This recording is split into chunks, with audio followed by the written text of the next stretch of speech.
जय श्री पोलका जी महाराज। स्टैटिक संगणक और सांख्यिकी अधिकारी के लिए paper number 1 compiler 21/8/2016। Question number 1।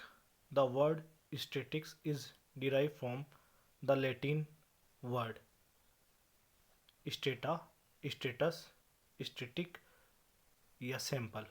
तो इसका सही आंसर होगा स्टेटस। देखिए, चार चीज़ें हैं। लैटिन भाषा के स्टेटस, जर्मन के स्टैटिक, फ्रेंच के स्टेक्यू और इटली भाषा के स्टेटिटा वर्ड से लिया गया। Latin status, German static, French स्टेटिक्यू और इटली स्टेटिटा। नेक्स्ट पर्सन है स्टैटिक्स स्पेशलिस्ट। सांख्यिकी क्या सुविधाएं प्रदान करता है? Collection of data, organisation of data, comparison of data या डिस्पोजल ऑफ डाटा। तो इसका सही आंसर होगा कंपैरिजन ऑफ डाटा। अब आप लोग सोच रहे होंगे कलेक्शन ऑफ डाटा क्यों नहीं हुआ? कलेक्शन ऑफ डाटा है वो सांख्यिकी की स्टेप है, ना कि सुविधा प्रदान करता है। क्यों? AM, GM, HM, median, mode, इनके बीच में यदि हमें तुलना करनी है कि कौन सा मान बड़ा है, कौन सा मान छोटा है, ठीक है, और इनके बीच में क्या संबंध होगा, तो ये सारी चीज़ें हमें कौन प्रोवाइड कराती है? स्टैटिक्स यानी सांख्यिकी। इसलिए इसका सही आंसर होगा comparison of data. Static can be considered as, सांख्यिकी को बेहतर माना जाता है कला और विज्ञान दोनों में। तो आप लोग याद रखिएगा कि सांख्यिकी को आर्ट्स एंड साइंस दोनों में बेहतर माना जाता है। इसके साथ एक चीज़ और याद रखिएगा, सांख्यिकी को एक वचन एवं बहुवचन दोनों में भी बेहतर माना जाता है। अब हम देखते हैं सांख्यिकी के चरण। पहला है प्लानिंग। जैसे आप संगणक या एसओ या जूनियर अकाउंटेंट जो भी तैयारी करें उसकी क्या करोगे? प्लानिंग। फिर कलेक्शन ऑफ डाटा, यानी आप लोग विभिन्न प्रकार की क्या लाओगे? बुक्स लाओगे। फिर क्लासिफिकेशन, फिर उस बुक को अलग अलग करोगे। मैथ के लिए अलग करोगे, स्टैटिक्स के लिए अलग करोगे, इकोनॉमिक्स के लिए अलग बुक पढ़ोगे और साइंस के लिए अलग बुक पढ़ोगे, कंप्यूटर के लिए अलग बुक पढ़ोगे। फिर टेबुलेशन, फिर आप लोग एक सारणी बनाओगे जिसमें आप ये लिखोगे कि मैथ को इतने घंटे पढ़ना है, स्टैटिक्स को इतने घंटे पढ़ना है, इकोनॉमिक्स को इतने घंटे पढ़ना है। फिर एनालिसिस, फिर उन जो भी पेपर है उन सब का क्या करोगे? आप लोग विश्लेषण करोगे। क्या करोगे? विश्लेषण। और उसके बाद में आप लोगों की फाइनली जॉब लग जाएगी। इसका मतलब वो आपको क्या हो गया? निष्कर्ष यानी कंक्लूजन निकल गया। वापस देखिए, पहली स्टेप क्या है? प्लानिंग। आप भी साथ साथ बोलिए। दूसरी क्या है? Collection of data. तीसरी क्या है? क्लासिफिकेशन। चौथी क्या है? टेबुलेशन। पांचवी क्या है? एनालिसिस। और छठवीं क्या है? कंक्लूजन।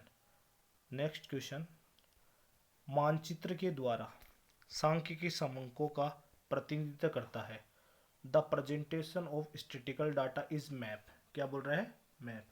तो मैप के लिए किसका प्रयोग किया जाता है? कार्टोग्राम का। किसका प्रयोग किया जाता है? कार्टोग्राम का। सांख्यिकी विश्लेषण वह व्याख्या की इकाई में शामिल है। अनुपात एवं प्रतिशत, दर, गुणांक, उपयुक्त सभी। अब आप देखिए, पिक्टोग्राम में पिक, कार्टोग्राम में मैप, हिस्टोग्राम में मोड, ओजाइक कम्युनिटी फ्रीक्वेंसी कर्व में median, quartile deviation, percentage, decyl एवं ऑक्टाइल शामिल है। वापस देखिए, पिक्टोग्राम में पिक, कार्टोग्राम में मैप, हिस्टोग्राम में मोड, ओजाइक या कम्युनिटी फ्रीक्वेंसी कर्व में मीडियन, QD, परसेंटाइल, डेसाइल और ऑक्टाइल आदि सम्मिलित है।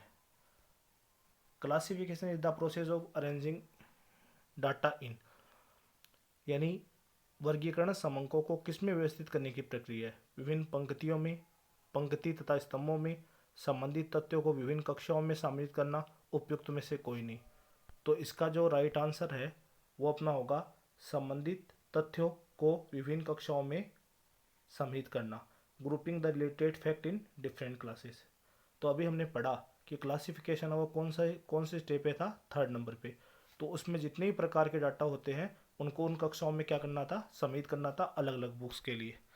फिर उसके बाद में वर्गीकरण के प्रकार, 4 प्रकार के वर्गीकरण होते हैं।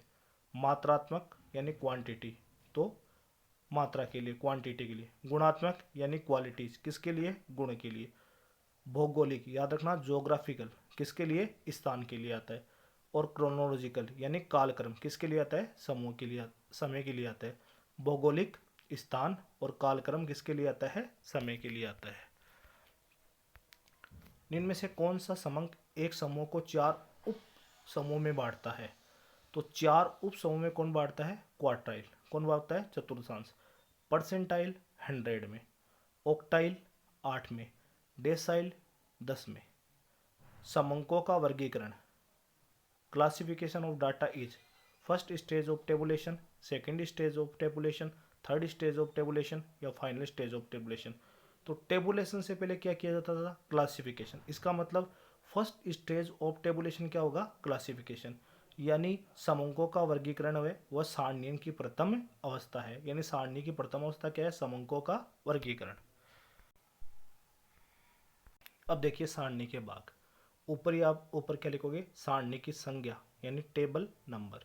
सेकंड पर टाइटल, थर्ड पर caption. Heading of column is called caption and heading of row is called stub. फिर बॉडी, फिर फुटनोट एंड उसके बाद में सोर्स। 2 चीज़ याद रखनी है, heading of column is called caption and heading of row is called stub. इनमें से कौन सा केंद्रीय प्रवृत्ति का माप नहीं है? Not a measure of centre tendency. Mean, median, mode ये सारे क्या है, मेजर ऑफ सेंटर टेंडेंसी। जबकि वेरिएंस है वो किसका मान है, बताओ, अपकिरण का मान है। किसका मान है, अपकिरण का मान है। अपकिरण के मान में कौन कौन से आते हैं, रेंज, वेरिएंस, क्यूडी, एसटी, ये सारे के सारे किस में आते हैं, अपकिरण के माप में आते हैं।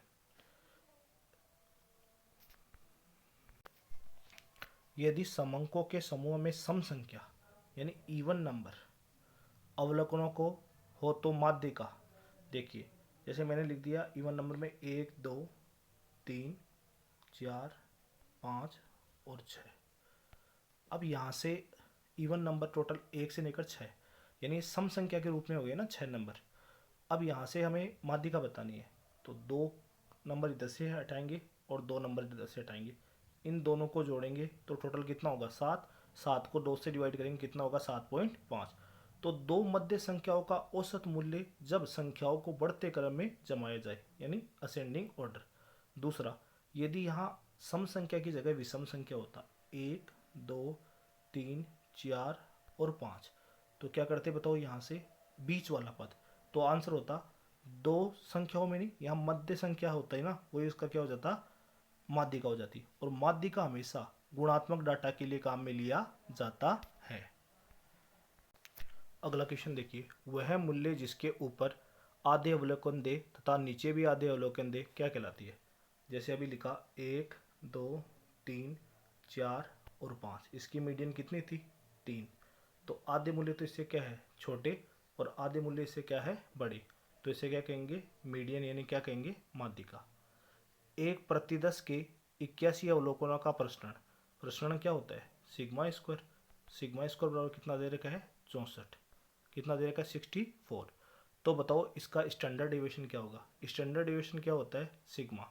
तो यदि ये 64 है तो इसका अंडर लेंगे, तो बताओ यहाँ पर आंसर कितना हो जाएगा, 8। तो यहाँ पर स्टैंडर्ड डेविएशन वो कितना हो जाएगा, 8 हो जाएगा।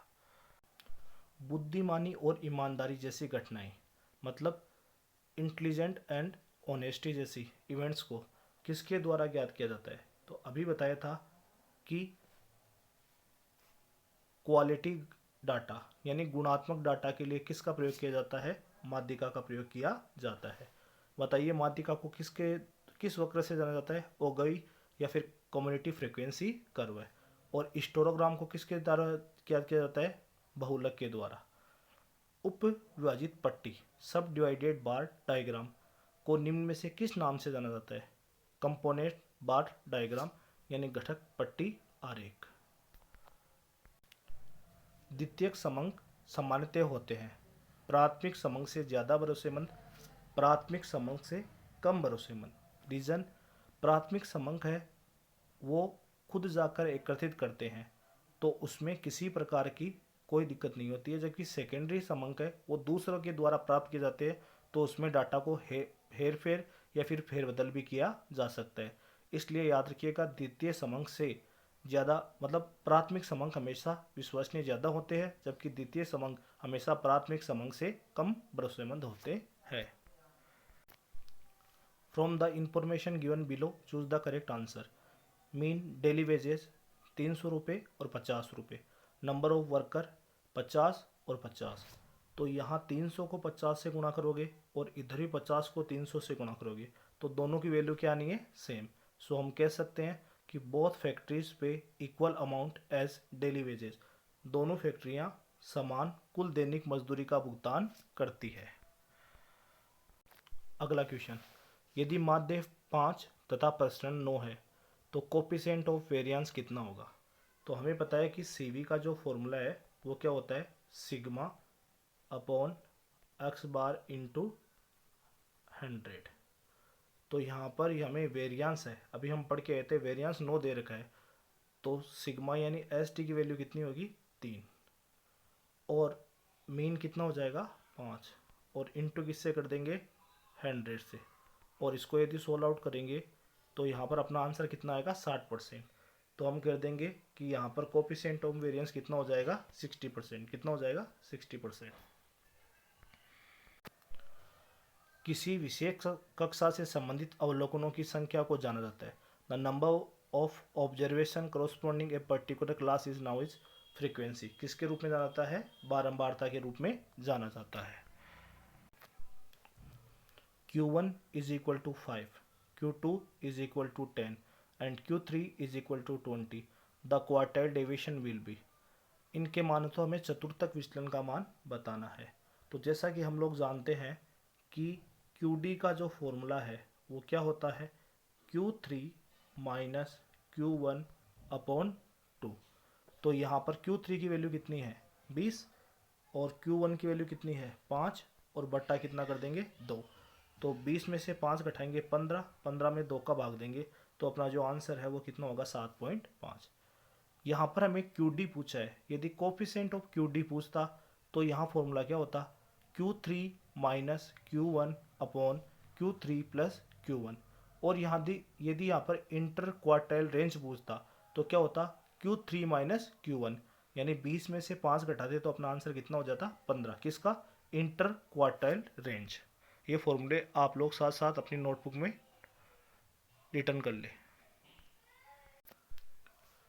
निम्न तालिका 120 विद्यार्थी द्वारा परीक्षा का परिणाम दर्शाती है। इस परीक्षा में कितने विद्यार्थी कम से कम 70 अंक प्राप्त किए। ठीक है, at least 70 mark. At least 70 mark का मतलब क्या हुआ कि 70 और उससे ऊपर जितने भी है उन सबको शामिल करना है। तो यहाँ कितना आ गया 25%, 15% व 5%। तो इन सब का टोटल करेंगे तो टोटल कितना आना है 45%। कितना आना है 45%, क्योंकि एटलीस्ट 70 यानी 70 प्लस उससे अबव वाले मार्क्स। तो अपने पास टोटल स्टूडेंट कितने थे 120, तो 120 का हमें कितना परसेंट निकालना है 45%। तो इसको सोल्व आउट करेंगे तो यहाँ स्टूडेंट की संख्या कितनी हो जाएगी 54, ना कि आंसर होगा 45 नहीं, कितना होगा 54। तो अपना आंसर होगा 54। ऐसा क्यों, जैसे एक कक्षा में 10 स्टूडेंट है, किसी टीचर ने कहा कि कम से कम 5 स्टूडेंट आइए, तो कम से कम 5 यानी 5 तो आने हैं, उससे ऊपर 6, 7, 8, 9 और 10 तक जा सकते हैं। तो एटलीस्ट 70, तो 70 और 70 से ऊपर तो यानी 100 तक कितने हो जाएंगे 45। तो 120 का 45% निकालेंगे तो अपना आंसर कितना हो जाएगा 54 यानी 54।